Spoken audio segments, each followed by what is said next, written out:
These two giants, the Bukovyna mills, welcome visitors to the Chernivtsi Regional Museum of Folk Architecture and Life.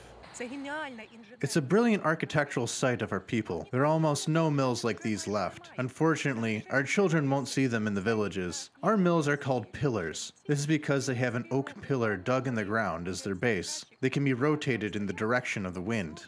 Up through the 1930s, peasants would use mills such as these in order to grind their grains. Its mechanisms are still operable today. The wind is blowing, the sails are spinning, the gears are starting to spin, the shaft rotates, and then the spindle moves. The upper millstone begins to spin. There are two stones, but the lower one is fixed. The upper one rotates, which grinds the grain. Everything about the mechanism of this mill was thought through to the very smallest detail. The quality and gradient of the milling can be different. It was regulated by the space between the stones. I can say a lot about the millstone. The stone is flat sedimentary rock, but it also has grooves, so the grinding of the grain doesn't have to just make it into gunpowder.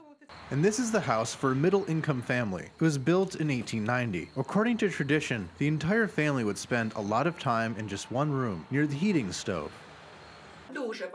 A lot of people could live in this house. There are many children. Everyone slept wherever they wanted. People could just put hay on the floor and lie down. In Bukovyna, the so-called big room was reserved only for guests. The painted chests, festive clothing, and different herbs were kept here.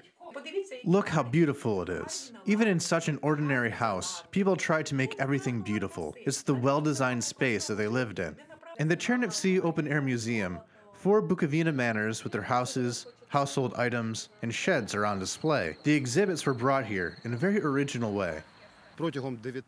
Over the course of 9 years, brigades of our researchers traveled throughout Bukovyna villages. They're looking for examples of folk architecture from the second half of the 18th century through the first half of the 20th century. All the pieces were dismantled, given an ID number, transported, and reassembled on site.